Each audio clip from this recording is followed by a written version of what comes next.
Vamos abrir em Mateus 27, por favor. Nós leremos os versos 57, obrigado, meu irmão, a 66.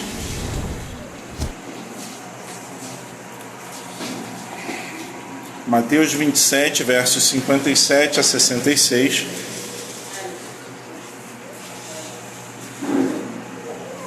Enquanto os irmãos abrem no texto, eu queria fazer alguns breves comentários, Esse capítulo 27, ele começa com os principais sacerdotes e anciãos do povo entregando Jesus a Pilatos.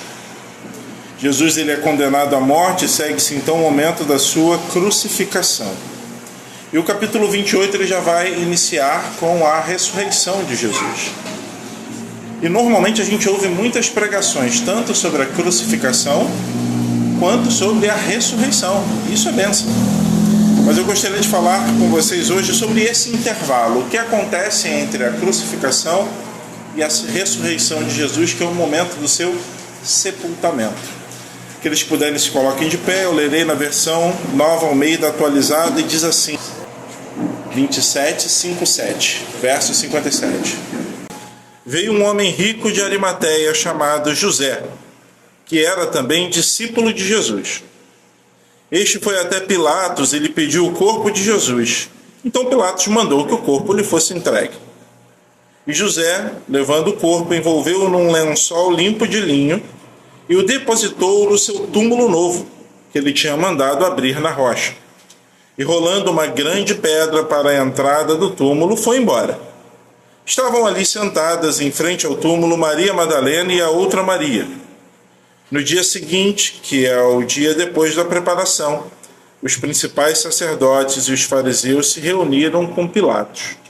E lhe disseram, Senhor, nós lembramos que aquele enganador, enquanto vivia, disse, depois de 3 dias ressuscitarei. Portanto, mande que o túmulo seja guardado com segurança até o 3º dia, para que não aconteça que, vindo os discípulos dele, o roubem, e depois digam ao povo, ressuscitou dos mortos, e este último engano seja pior do que o primeiro. Pilatos respondeu, uma escolta está à disposição de vocês. Vão e guardem o túmulo como bem entenderem. Indo eles, montaram guarda ao túmulo, selando a pedra e deixando ali a escolta. Esta é a palavra do Senhor. Mateus não está interessado aqui em nos contar, se os irmãos podem assentar, em nos contar meramente os fatos sobre o sepultamento de Jesus. E de forma mais ampla, olhando para o Evangelho de Mateus, o objetivo dele não é simplesmente narrar fatos históricos, embora saibamos que são fatos históricos, que de fato aconteceram.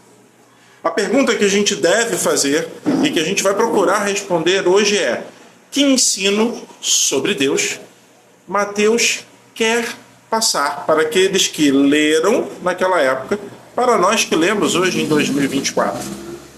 Qual é a teologia contida nesses eventos? E o meu desafio hoje, o que eu desafio os irmãos é enxergarmos neste evento, no sepultamento de Jesus, a providência divina.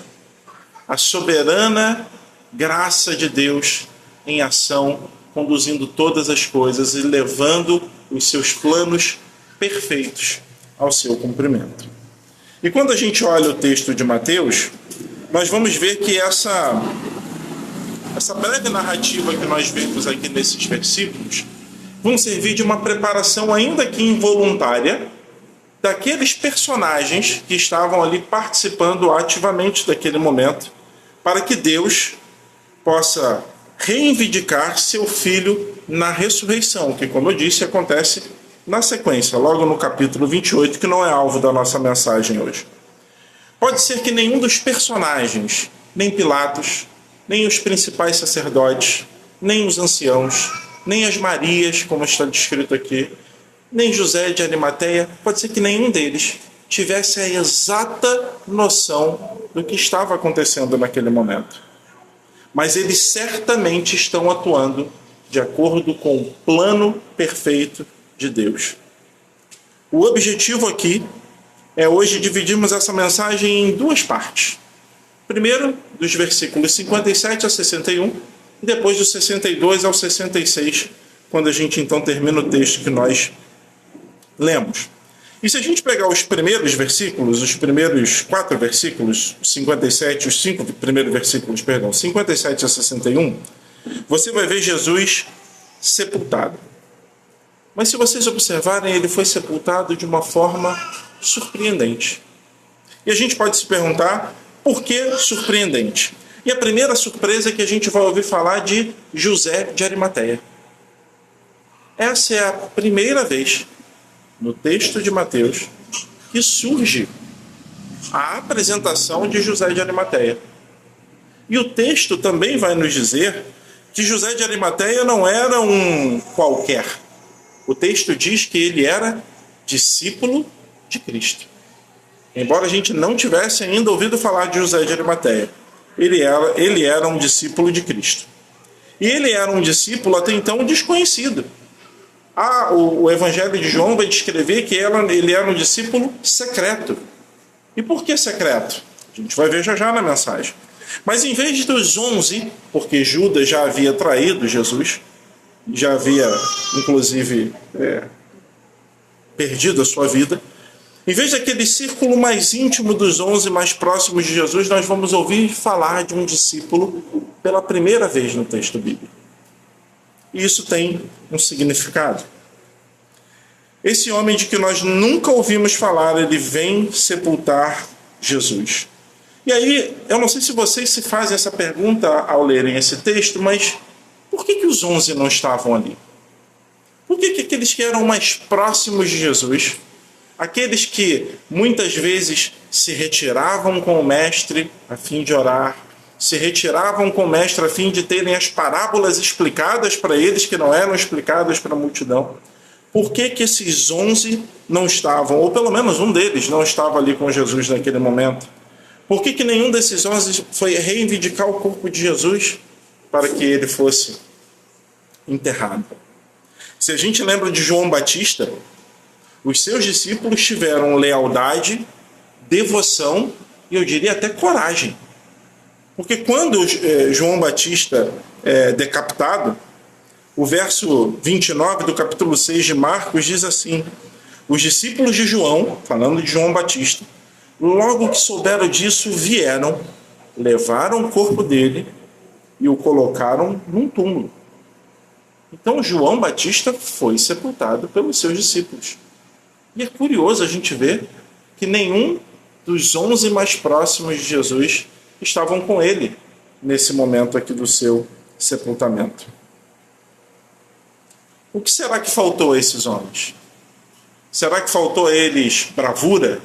Será que faltou a eles amor ao seu Senhor? Isso é uma questão para a gente pensar. Mas é bom que a gente pense também que Deus sempre tem um quadro maior. Deus sempre sabe o que nós não sabemos. Tem uma música que eu gosto muito, chamada Tapeceiro. Talvez os irmãos já conheçam, né? E essa música, num dos seus versos, fala que Deus é esse tapeceiro, que Ele sabe o fim desde o começo. Nós olhamos um tapete e ele parece meio desconjuntado, quando Deus já está vendo ele pronto, todo acabado. E aí a gente vai caminhar no texto para responder essa pergunta e a gente vai enxergar Deus em sua perfeita e maravilhosa providência, lançando as bases para o evento e a doutrina da ressurreição de Cristo. Não foi por acaso, não foi porque eles não tiveram coragem, não foi porque José de Arimateia simplesmente teve a ideia de que agora eu vou lá e vou sepultar Jesus. Não, é para que a palavra de Deus se cumpra. Quando José vem a Pilatos e pede o corpo de Jesus, a gente pode imaginar assim, algumas perguntas deveriam surgir para a gente, né? Por que José de Arimateia, que era um homem rico, e o texto deixa claro isso para a gente, por que ele vai falar com Pilatos? E assim, Jesus não tinha, pelo menos não há registro bíblico, de que muitos seguidores ricos de Cristo estavam próximos e caminhando com eles. Então, sim, nenhum dos 11 mais próximos. Um ponto fora da curva, que é um discípulo secreto, rico, reivindica o corpo de Jesus. Este homem, ele era não apenas rico, mas ele era importante na sociedade, ele era influente na sociedade. E por que a gente sabe disso? Porque a Bíblia diz que ele conseguiu um encontro com Pilatos. Pilatos era o governador daquela província. Para você conseguir falar com Pilatos, não era só dar na sua cabeça a ideia de falar com Pilatos, bater lá na porta de Pilatos e Pilatos vir falar com você. Você tinha que ter certa posição na sociedade para que você tivesse acesso ao governador. Então ele não era apenas rico, ele era influente. As chances disso acontecer, de um cidadão comum chegar e tentar falar com Pilatos, eram nulas. Mas para João não. Para João isso foi possível. Como Nicodemos, João era um líder e professor proeminente em Israel. E ele ainda não havia declarado abertamente, como eu falei, o texto de João diz que ele era um discípulo secreto, ele ainda não havia declarado abertamente a sua fé em Cristo. E por que a gente sabe que ele era também alguém conhecedor da lei, que ele era um líder e um professor entre os grandes de Israel? Porque ele era membro do Sinédrio. José de Arimateia era membro daquela mais alta corte judaica. E para que você fosse membro daquela mais alta corte judaica, a gente pode chegar também a uma outra conclusão, que José de Arimateia era casado. Porque só homens casados poderiam fazer parte do Sinédrio naquele período. E aí a gente pode fazer a seguinte pergunta. Um homem que era rico, que ainda não havia declarado abertamente a sua fé em Cristo, que era influente na sociedade daquela época, que era membro do Sinédrio, o que dava a ele acesso a muitas coisas, acesso a muitas pessoas. Por que esse homem, no momento em que Jesus morre, ele se apresenta e reivindica o corpo de Jesus? Por que José de Arimateia vai fazer isso agora? Ele que seguia Cristo a alguma distância. Ele que seguia Cristo talvez com alguma ressalva.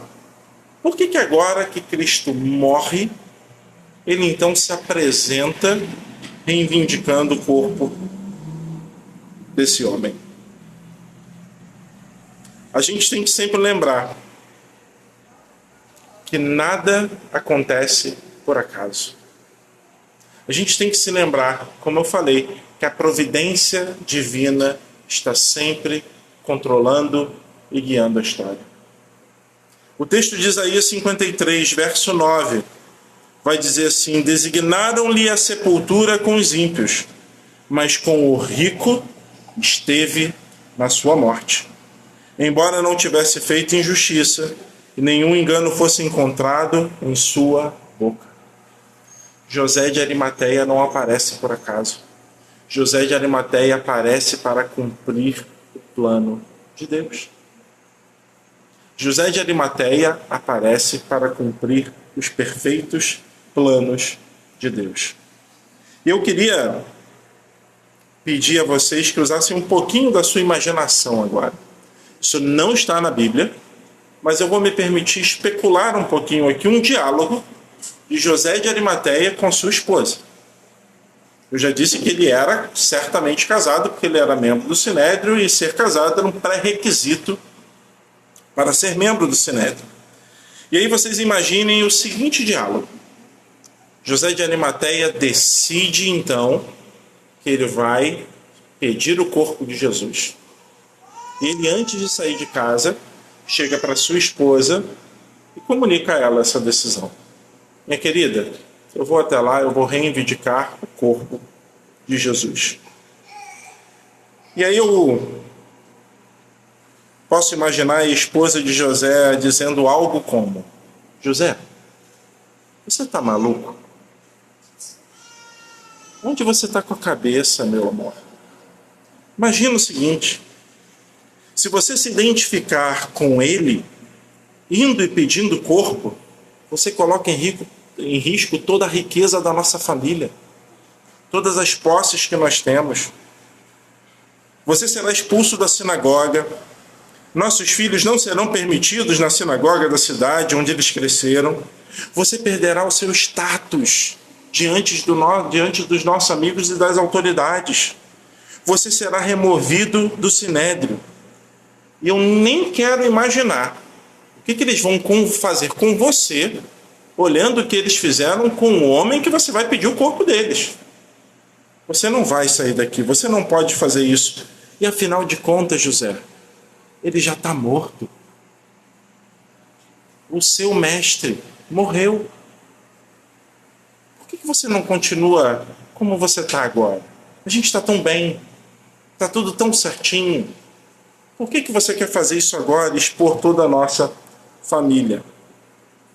E eu imagino que José de Arimateia tenha dito algo como o seguinte para sua esposa: minha querida, eu devo tudo a esse homem. Eu simplesmente preciso fazer isso. E lá vai José de Arimateia. E como registrado nos textos de Mateus, capítulo 15, Lucas, capítulo 23, ele era alguém que esperava o reino de Deus. Então José de Arimateia foi. Certamente não foi com base na razão ou com base em esperar levar vantagem de alguma forma, porque na verdade ele tinha muito a perder ao fazer o que ele estava fazendo. Mas a maravilhosa providência de Deus está em curso, num ato aparentemente sem sentido. Na decisão de José de Arimateia se cumprem as Escrituras, mas também se prepara a glória de Cristo e a sua ressurreição. E eu gostaria, antes de passarmos para a segunda parte do texto que lemos hoje, colocar a seguinte questão para os irmãos. Se a gente olhar a atitude de José de Arimateia, ela não teve nada de milagrosa, ela não teve envolvida em nenhum ato espetacular. Não há registro bíblico de que algo impressionante aconteceu naquele momento. Mas ele simplesmente tomou a decisão e foi fazer o que ele precisava fazer. E todos nós, meus irmãos, somos chamados a exercer esse mesmo tipo de fé e devoção no Senhor Jesus Cristo.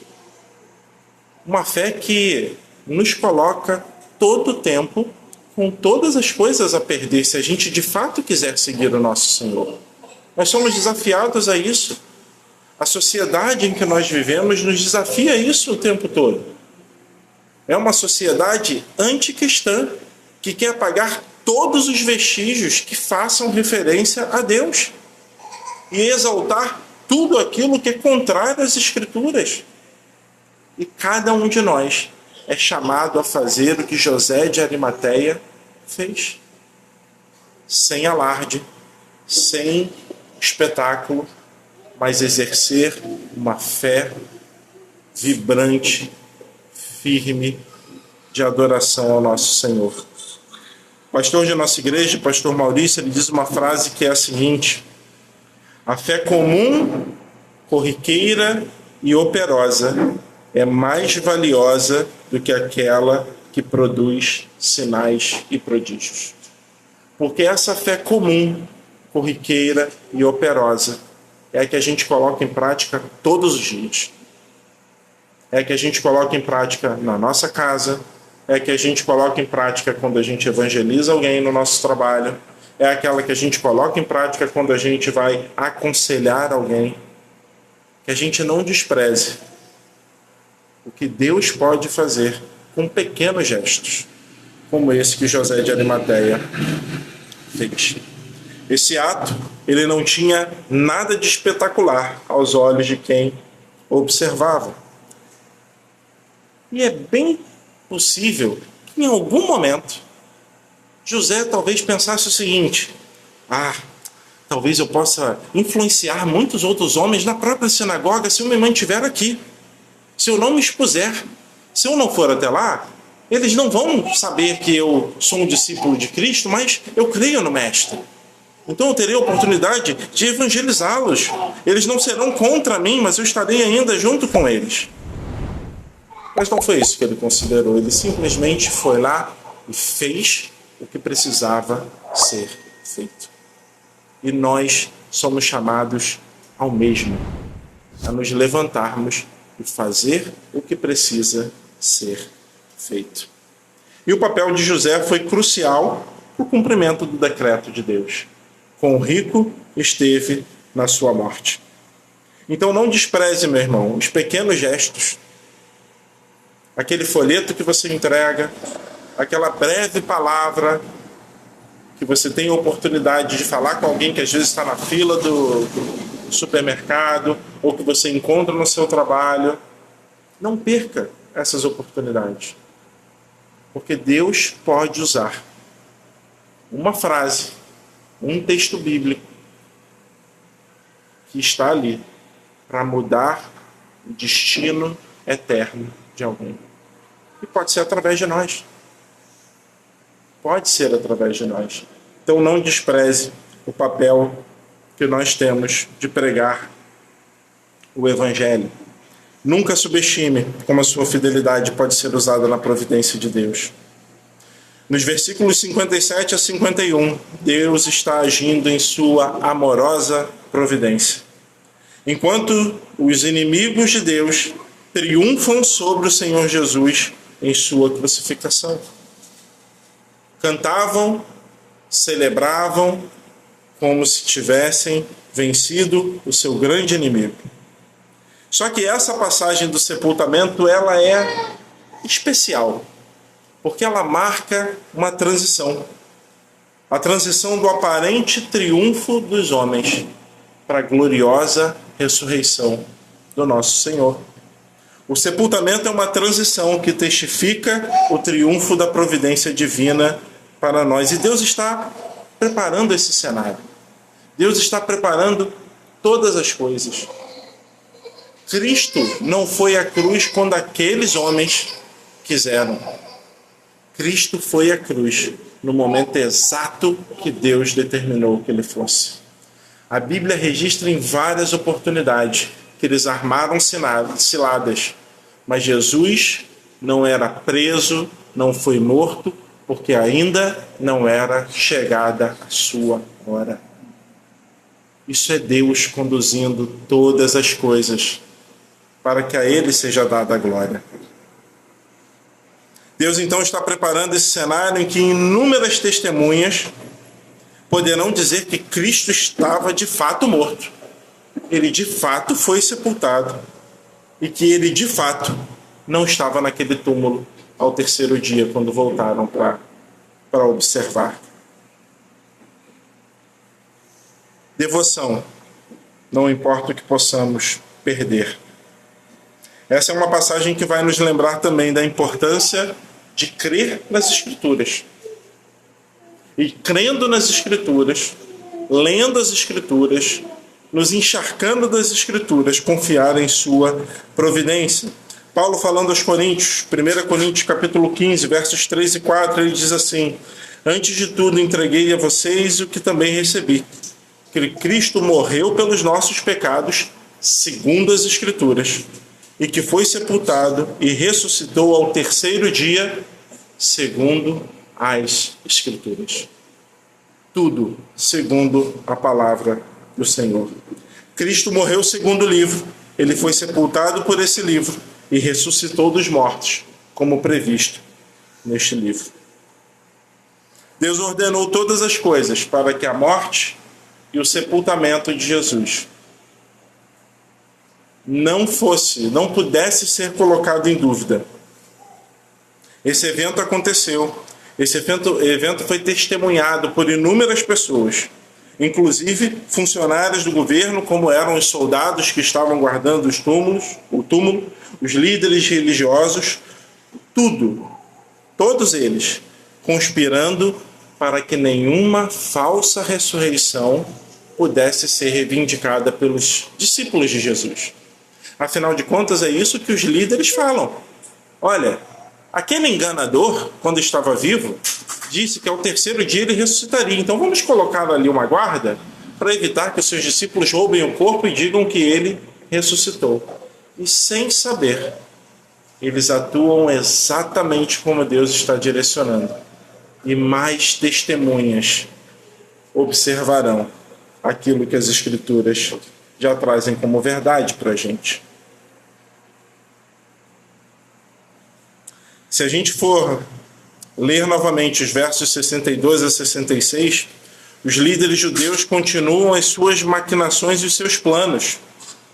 Diz assim: no dia seguinte, que é o dia depois da preparação, os principais sacerdotes e os fariseus se reuniram com Pilatos e lhe disseram: Senhor, nós lembramos que aquele enganador, enquanto vivia, disse: depois de 3 dias ressuscitarei, portanto mande que o túmulo seja guardado com segurança até o terceiro dia, para que não aconteça que, vindo os discípulos dele, o roubem e depois digam ao povo: ressuscitou dos mortos, e este último engano será pior do que o primeiro. Pilatos respondeu: uma escolta está à disposição de vocês, vão e guardem o túmulo como bem entenderem. Indo eles, montaram guarda ao túmulo, selando a pedra e deixando ali a escolta. Eles continuaram a sua trama no sábado, que era o dia depois da preparação. Eles queriam a todo custo evitar a simulação de uma ressurreição. Eles queriam empregar todos os esforços necessários para garantir que aquele corpo permanecesse naquele túmulo selado. E eles fariam o que fosse necessário para isso. Mas, mais uma vez, nada disso acontece fora dos planos de Deus. Nada disso acontece pegando Deus de surpresa.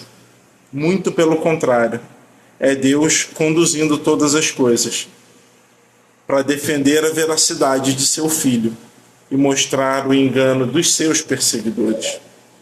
Quando a gente leu Isaías 53, o finalzinho do verso 9, diz que nenhum engano fosse encontrado em sua boca, referindo-se a Cristo. E quando os principais sacerdotes e anciãos aparecem a Pilatos, eles se chegam a ele de forma reverente, afinal Pilatos era o governador. Você não chega diante do governador como quem fala com o seu vizinho, a não ser que ele seja o governador. Não? Mas você chega com reverência. Você chega com um determinado código que você tem que ali seguir. E eles chamam Pilatos de Senhor. E é interessante que no mesmo texto, como é que eles se referem a Jesus? Como o enganador. Pilatos é tratado com reverência digna da posição de governador. E Cristo, o Rei do Universo, é tratado como um enganador. Mas algumas horas depois, eles viram, e nós sabemos, quem de fato é Senhor e quem era um enganador. E a gente pode até perceber alguma ironia nesse texto, né? Os principais sacerdotes estavam preocupados que essa enganação, que essa conspiração dos seus discípulos para roubar o corpo de Jesus e dizer que ele de fato havia ressuscitado, era algo que estava na cabeça deles. E que eles consideravam que os 11 discípulos, aqueles mais próximos, eram aqueles que levariam esse plano até o final, porque eles queriam continuar nessa revolução da qual eles tinham medo. E aí eu faço uma pergunta para vocês que a gente levantou lá no início da mensagem. Onde estavam os 11 discípulos? Onde estavam os 11 discípulos enquanto Jesus era sepultado? Como podiam os 11 discípulos tramar um plano de resgate do corpo de Jesus se eles sequer estavam ali participando desses eventos? Se eles sequer foram considerados, ou consideraram, melhor dizendo, participar e enviaram alguns espiões para saber o que estava acontecendo e eles pudessem, então, roubar o corpo de Jesus. A preocupação dos principais sacerdotes e anciãos era grande. Mas aqueles que, segundo eles, seriam os responsáveis, estavam muito distantes daquela cena. As Marias sabem, José de Arimateia sabe, Nicodemos sabe, mas os 11 discípulos não sabem onde ele está. E a pergunta é, diante disso, o que acontece então? Por que isso acontece? Por que acontece da forma que está no texto bíblico? É interessante a gente pensar que os maiores interessados em propagar uma notícia falsa de que Jesus havia ressuscitado seriam os 11 discípulos. Afinal de contas, era um círculo mais íntimo de Jesus que, segundo as acusações, queriam levar a revolução adiante. Mas, de forma proposital, não são os 11 discípulos que estão envolvidos neste momento do sepultamento. Os 11 discípulos estarem distantes deste evento garante, na verdade, que eles não serão os primeiros a saber que Jesus ressuscitou. Não são eles que vão saber disso. As primeiras pessoas a testemunhar da ressurreição do Senhor Jesus Cristo não é o círculo íntimo dele. Não eram aqueles mais interessados em defender a ideia de que ele havia ressuscitado. Os primeiros a saber foram os guardas romanos, colocados no sepulcro, para evitar que um plano de resgate fosse colocado em ação. E aí a gente vê mais uma vez a providência divina, utilizando os insultos e os esquemas declarados dos inimigos de Jesus, a fim de confirmar a sua palavra. Palavra que vai se cumprir, trazendo Cristo novamente à vida. Todas aquelas medidas extras que foram tomadas para garantir que o sepultamento de Jesus fosse realizado e que os seus discípulos não viessem roubar o corpo, acabaram chamando a atenção para a ressurreição do Senhor. Ninguém seria capaz de inventar uma história sobre a ressurreição de Jesus. Ninguém seria capaz.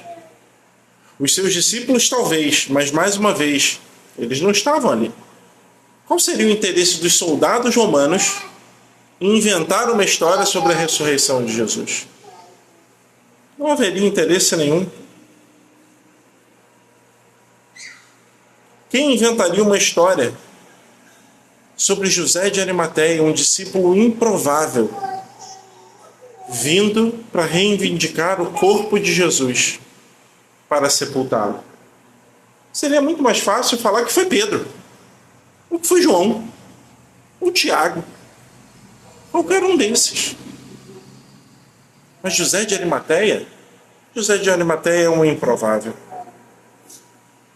Mateus vai mencionar mais tarde que uma história foi espalhada pelos líderes judeus. E que história que eles espalharam? Eles chamaram os soldados romanos, subornaram os guardas romanos para que eles contassem uma história. A história de que o corpo de Jesus havia sido roubado pelos seus discípulos. Mas pensa o seguinte: se os líderes, os principais líderes e os anciãos não acreditassem na ressurreição, para que eles iriam subornar os soldados para contar uma história que não seria verdade? Não faz sentido. Basta dizer que não é verdade. Basta dizer que aquilo é uma grande mentira, que foi uma grande farsa. E eles querem fazer isso subornando os guardas romanos, que foram aqueles que testemunharam em primeira mão a ressurreição de Jesus. Os líderes judeus não teriam inventado a história de que o túmulo estava vazio, se eles pudessem provar de qualquer outra forma que os discípulos haviam roubado o corpo de Jesus. Se eles acreditassem que o corpo havia sido roubado, era simples. Eles iam a Pilatos e solicitariam a Pilatos mais guardas para fazer uma grande busca e apreensão ali na região. Vamos recuperar o corpo que foi roubado. Mas não há como recuperar o corpo daquele que ressuscitou, meus irmãos. Aquele que vivo está e que reina para sempre. Os líderes judeus sabiam disso, mas eles continuam as suas maquinações. Mas todas essas maquinações e planos dos homens têm como fim, têm como resultado, trazer mais glória ao Senhor. E eu gostaria de terminar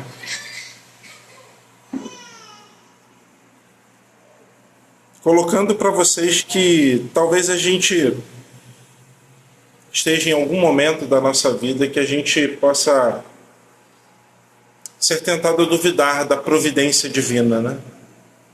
A providência nada mais é do que a soberania de Deus com um propósito para levar a cabo o seu perfeito plano, que nós, ao contrário do tapeceiro, não conseguimos ver aquele resultado antes do fim.